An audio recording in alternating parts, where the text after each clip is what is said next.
So here's the inlet manifold with the Solex removed, and as you can see it's got the 4 studs there which I'll remove, but the adapter plate just kind of sits on over like so. Obviously this is for a bell crank to connect up with the throttle linkages, hopefully.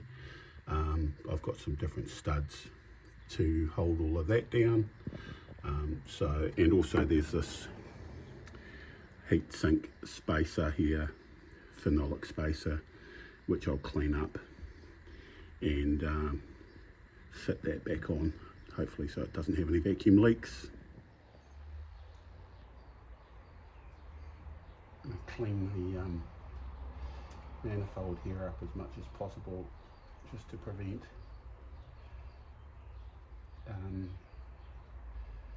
any gaps, unnecessary gaps. They have this nice and clean. Scrape some of this RTV off.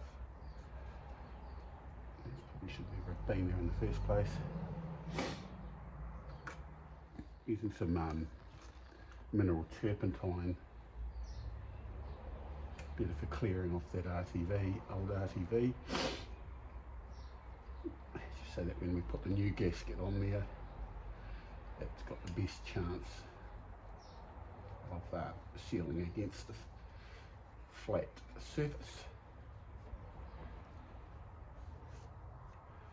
There we go.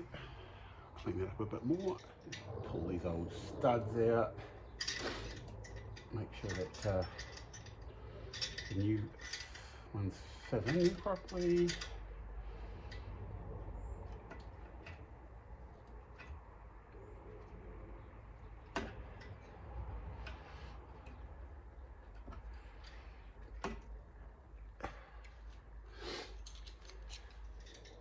Pull these old studs out. Make sure that the new ones fit in properly.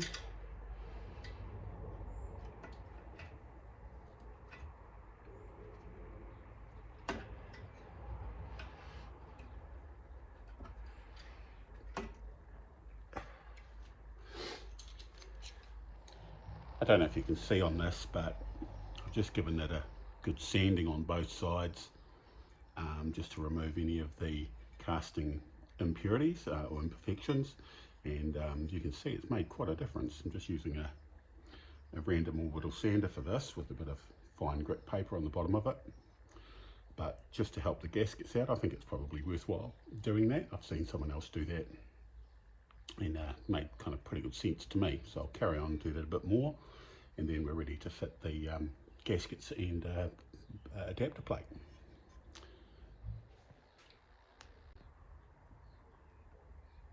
This is the base gasket. Set that over there.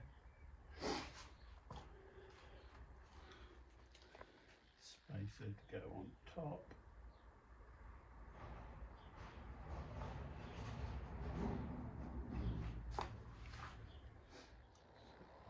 What I'm using here is an Permatic aviation gasket maker, just to help seal the paper gaskets. Apparently it's good stuff. So I think this thing had a whole lot of vacuum leaks in and around the manifold gasket area on the Solex carb. They've used an RTV silicon on here, which I noticed was very leaky, like it had reacted with the fuel over time and had, I think, lost its sealant properties. So I'm hopeful that this stuff does a better job. I'll give it a good coating all over, and then we'll put that next paper gasket on there and tighten that all down. Hopefully that's all it needs.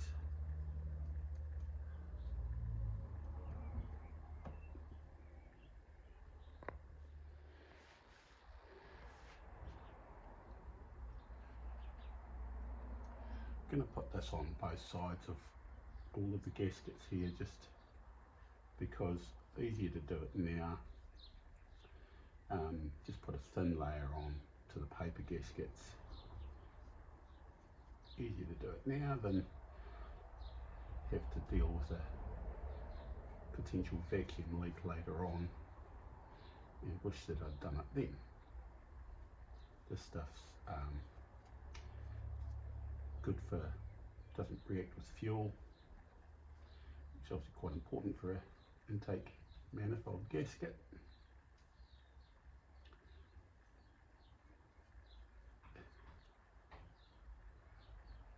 And it's supposed to be used quite sparingly. So it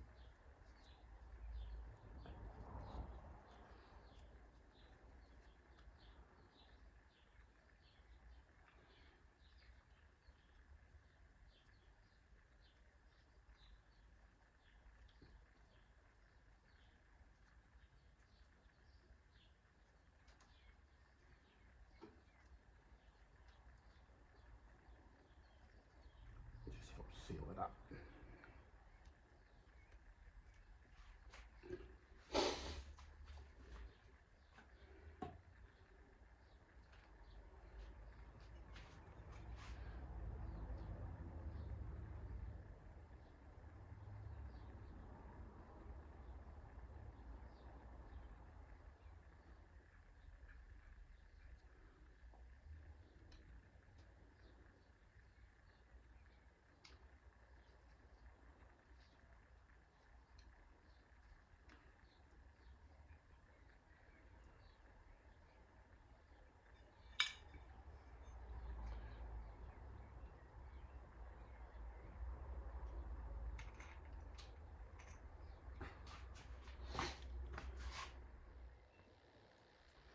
Using some spring washers on these, just for obvious reasons, just to prevent these from vibrating loose over time, hopefully.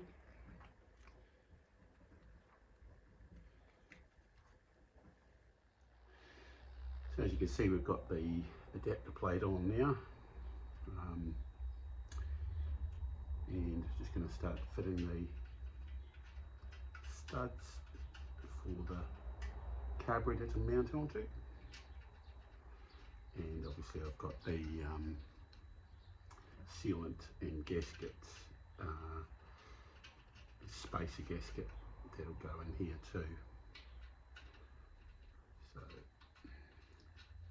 get all this ready, tighten it down a wee bit, cooking with gas. Okay, here's the spacer, which I'll put gasket sealant on just to seal that gap there. And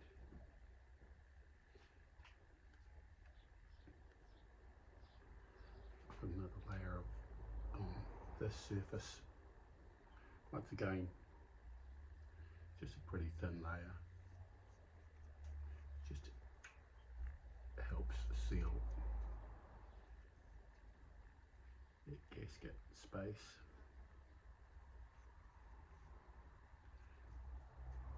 I hope.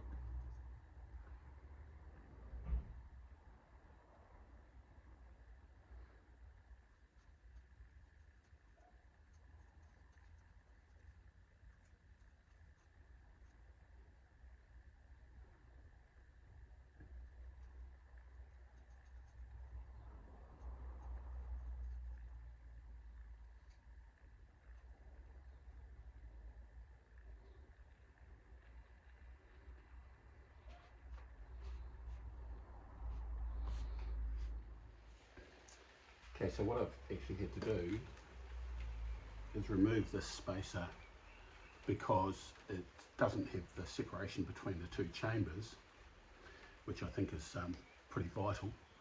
And I have replaced it with this aluminium spacer, which does have the two separate chambers. I've used some RTV to hold that between the adapter plate and the spacer, and then I'm going to use some of my gasket cement to the top, and then I'll just put the carburetor mounted on top of that. So we're nearly there with the carburetor mounting, and then it's just getting it all hooked up.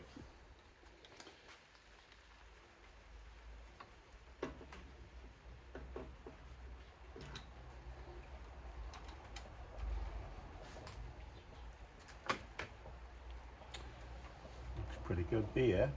Just got to make a couple of adjustments before I can tie that all down. Well, we've got the carburetor fitted. A few fiddly little bits, but you know, you expect that on these kind of jobs. We've ended up using a bit of high temperature RTV gasket sealant as well. Fuel intake is on the engine side. Linkages are over on the outside, so I have to connect up these linkages somehow with a couple of magic connections. But so far so good. Thanks for watching part 2, where we fitted the carburetor and we start to get the throttle linkages sorted out. Like and subscribe, and you might be lucky enough to see part 3 coming out soon. Thank you.